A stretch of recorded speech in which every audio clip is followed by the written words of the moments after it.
Today we're going to be looking at the defensive design technique of validation. I've got a few Python programs to show you and we're going to talk about the different types of input validation. Now if you see the word validation, it's important that we understand what it is that it's talking about. In the latest exam, students were asked to be able to describe different validation techniques. So you needed to be able to name them but then describe what they would do as well. It was a 4-mark answer. Techniques that you could have listed included a range check, a length check, a type check, or a format check. So by listing any two of them, you would have got 2 marks, and being able to describe them, you would have got the extra mark that goes with it. So I think what's best to do is show you a Python program that uses them so that you understand what each of them do. And then that way you'll be able to describe it if you're asked to, but you can also spot it, or you could also spot it or write it if you've got that on one of your algorithm questions or one of the programming ones in section B. So the first program we're going to look at is a range check example. So it's a simple program, it's just going to ask the user to enter an age. Now for our range check, we've got it so it says it's got to be between 0 and 120. It's very unlikely people are going to live over 120. So line 3 is our important line here because this is where the range check actually happens. So in terms of describing it, it's got to be between a particular range, meaning that the user won't be able to enter anything outside of the range. So this reads as if the age is less than 0 or the age is over 120. Just to point out, like I did in the other video, this second variable here on this line is one that a lot of students forgot. It was a separate question on the exam and lots of students lost an extra mark because they forgot that one there. So in this case, as long as they put a number in anywhere between 0 and 120, it will say age accepted. But if it's anything outside of that range, it will say invalid age. Let's run it and double check.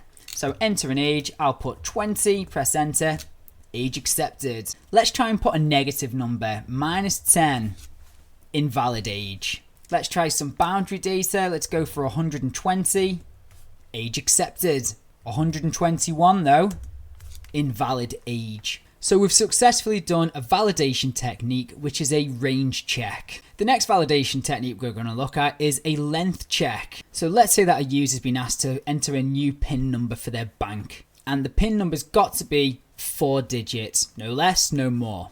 So in this case, it says enter a 4-digit PIN. Line 3, again, is where the magic happens today with the validation technique. And it says if the length, len is our keyword in Python, so if the length of the PIN matches with the double equals 4 and the PIN is digit. Now we've not seen is digit before, but this is checking if it's only used numbers. If it only includes numbers, then it will accept it.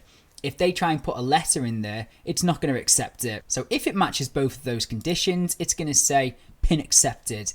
But if not, it will say invalid PIN. So let's run it and see. So enter a 4-digit PIN. I'll put 1234. PIN accepted. Let's run it again. This time I'm going to do 123.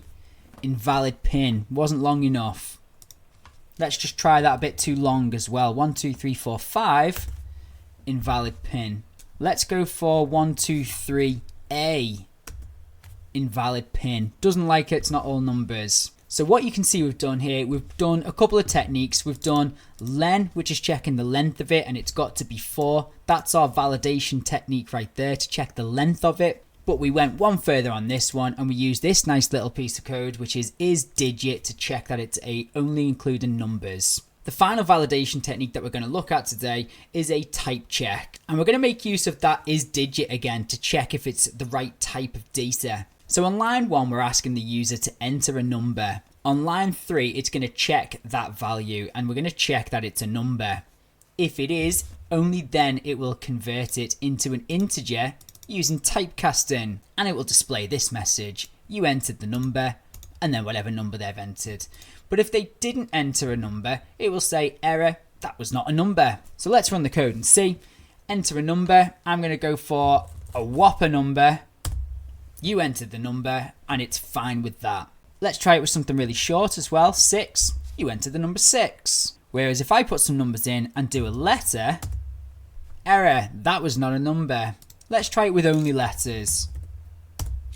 That was not a number. So the digit's working really well here, and it's checking what we've put in is a number, and at that point the typecasting's then displayed it, which is a great way of using a type check. So remember, you need to be able to list the different types of validation techniques and describe them, but it's great to be able to use them in a Python program and see it actually working as well. And that's it for this one. I'll see you next time.